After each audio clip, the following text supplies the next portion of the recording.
Hi Gemini, how are you doing? So I'm a tarot reader that includes influences from psychology, philosophy and astrology, so you get a bit of a rounded view from me as well as some life advice. This is just a general reading, so if it doesn't resonate, that's totally fine. It is just a general reading. Maybe watch your rising sign as well, because I also find that's quite accurate.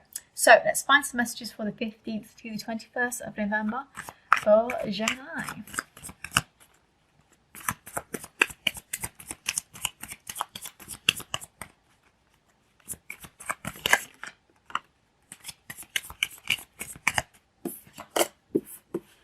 Queen of Wands in reverse. Temperance in reverse. Oh, she's being impatient and unsympathetic.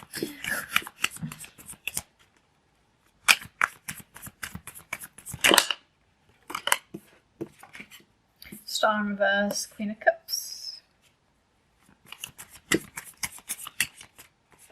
I want it to come out, didn't it? Two of Swords. And then one more, please. Thank you. Love is in reverse. Woo, okay. Just don't be too hard on yourself. That's every energy I get. Don't be too hard on yourself. Okay. Yeah, don't be too hard on yourself. That is the energy I get. Queen of Wands in reverse with Queen of Cups. Take time to understand yourself. Don't be too harsh to yourself. Be kind, be loving, embrace yourself, open your heart to love. Okay? Yeah, Queen of Cups, super warm-hearted, very kind of maternal energy. Getting some advice from a kind of mother figure or female figure in your life may help.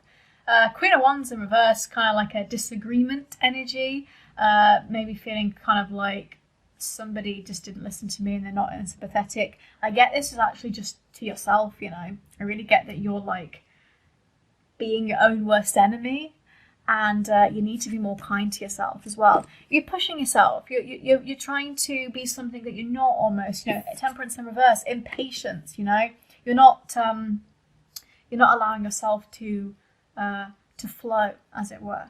And also, temperance in reverse, I get, is really strong with ignoring lessons that are right in front of you. There are lessons to be learned here. There are amazing spiritual connections to be had. But maybe it's like, I don't know, you're blocking it for some reason. I do see you having some amazing spiritual connections and opening your heart to love, and actually finding that balance, because we have got Two of Swords, which is that kind of balance and harmony. But it comes after a period again of shutting yourself off and blocking yourself from love and from opportunity for whatever reason it is. I think you're going to try and come back into alignment a little bit, you know, some definite air energy there, but kind of like a Libra energy of like coming back into alignment here. Maybe even stepping up for yourself and saying, you know, I'm not going to shut my eyes and close my mouth anymore. I'm going to actually be my authentic self. I'm going to be kind to myself. I'm not going to block myself. For some of you, punishing yourself for a relationship that hasn't worked out or some kind of connection. The Star in reverse with the Lovers in reverse. The Star in reverse is like lost all hope, you know, feeling quite faithless. It's like, oh God. Lovers in reverse, quite obvious. Actually, that is Gemini in reversed as well. So it's like you don't feel like yourself. It's like I was pretending to be someone I wasn't to try and make this work. And I lost sight of myself. Maybe even angry at myself for that. There could have been third parties. It could have been, you know, something in the way of that kind of connection. And it's feeling very much like, is that connection going to work out for me? That's what that kind of comes through. For those of you not interested in love, this is also like just a disagreement with values clashing. Could even be like two kind of like households, businesses kind of like clashing. It's just values that don't really click. And feeling kind of like, how do I give myself some energy there?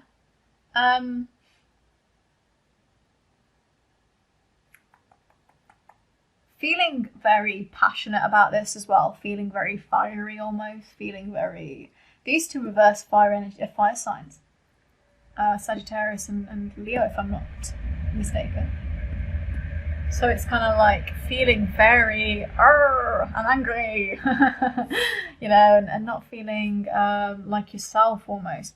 This is why I said we're going to have to try and open our heart up this week. Try not to be too hard on ourselves. The Queen of Cups and this and Two of Swords kind of our saving grace here. It's kind of like being kind and good to yourself, and also finding balance in that. Again, finding a spiritual connection with yourself, I think is going to be the most important thing. And trying to listen and understand yourself as well. Also, again, we can flip this on its head completely for some of you and say this isn't actually yourself. This is somebody else. You have got an issue where you have had an argument with somebody where it's been an immature argument. You've clashed. And it's like, oh, I've lost all sense of civility, you know? And then you think afterwards you've had the argument or you've had the clash and think, I should apologise. I probably shouldn't have done that. I need to open my heart up again. You know, I need to connect with this person. I think that's the kind of energy that I get for this reading. This is a super short reading, but that's kind of like what I'm getting from there. Just don't be too hard on yourself. Open your heart up to love. Try to avoid arguments and try to, you know, be as kind as possible. And again, try to have these spiritual connections with others and mostly with yourself. Opening yourself up. Opening the heart chakra up, I keep saying that. Heart chakra needs to be opened up. Let love flow in. And also, it's the Star in reverse. Don't listen to this. There's always hope and there's always faith. If you choose it, if you allow it, there's always darkness before the light, to sound cliche, but there is. And you'll know that when you find your harmony and your balance. So, quick reading, very self-explanatory. Those are the kind of messages that jump straight out to me. If you like that and it resonates, that's fantastic. Please join me for the reading next week. And yeah, I hope you have a great week, Gemini. Don't be too hard on yourself. You're really awesome. Be kind. Okay? Bye.